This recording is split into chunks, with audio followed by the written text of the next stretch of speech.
The first is to think big from the start. I was always satisfied with modest online arbitrage gains and part-time wholesale business earnings. Then I discovered dropshipping and I was astounded by its revenue potential while being so hands-off. I scaled my Amazon and Facebook Marketplace dropshipping operations beyond anything that I had before. However, the growth was so rapid that I actually had to shut down my Amazon store for the time being just to keep up with the cash flow.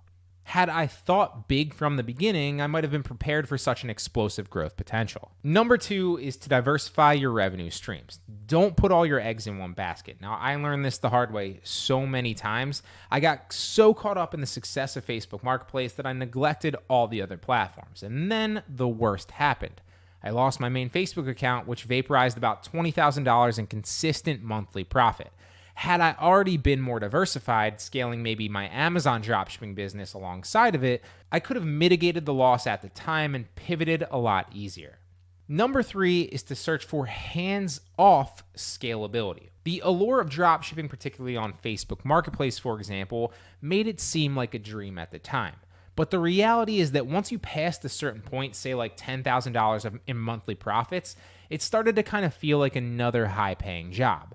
I had to manage listings, I had to manage customer service, and I had to manage the virtual assistants that I had hired to actually do the time-consuming tasks every single day.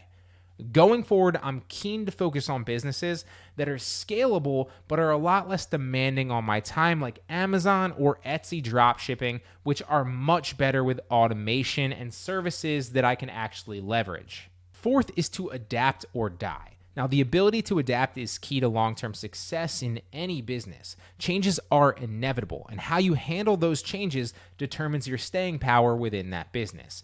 It is not the strongest who survive, but the most adaptable. So always be able to anticipate the worst, and of course, hope for the best while doing so.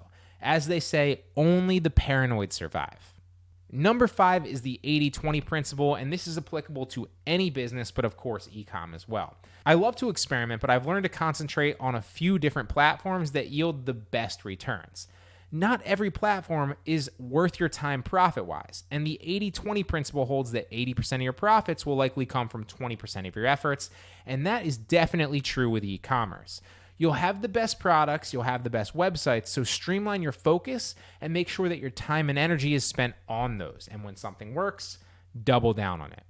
Number 6 is to choose your mentors wisely. Now, listening to too many voices can lead to confusion and lack of direction and focus. There's a million and one different ways to be successful in e-commerce, but if you're listening to lots of people at once, the only thing you'll end up doing is spinning your wheels trying to implement a bunch of counterintuitive strategies that lead you nowhere. Now, I've learned to select a few mentors and tune out the rest. The clarity that this focus brings has been invaluable. Number 7 is that humility can be an asset. Now, it's easy to fall into the trap of thinking that you know it all, especially when you're succeeding and you're seeing those monthly profits roll in. But the best antidote is to be aware of your limitations, and knowledge lies in understanding how much we actually don't know. This openness to learning is critical, not just in e-commerce, but of course in life. And of course, the best improvements that I've made in my own e-com business came during a bout of curiosity and in-depth niche research, even if I thought already that I was an industry leader in that niche.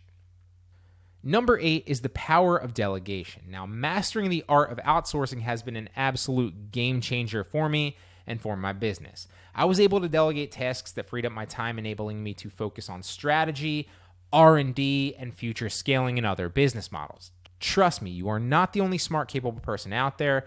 Well-defined systems and a competent team can take your business to new heights while taking your time out of the equation. Number 9 is what you don't know can cost you big. Now, I discovered the value of tax exemptions with suppliers a little bit too late in the process, which made me miss out on an additional 5 to 10% profit on every order. Likewise, I could have saved a lot on labor costs had I just outsourced to the Philippines sooner if I knew that. So what you don't know can indeed cost you big. Always be learning and never take anything at face value.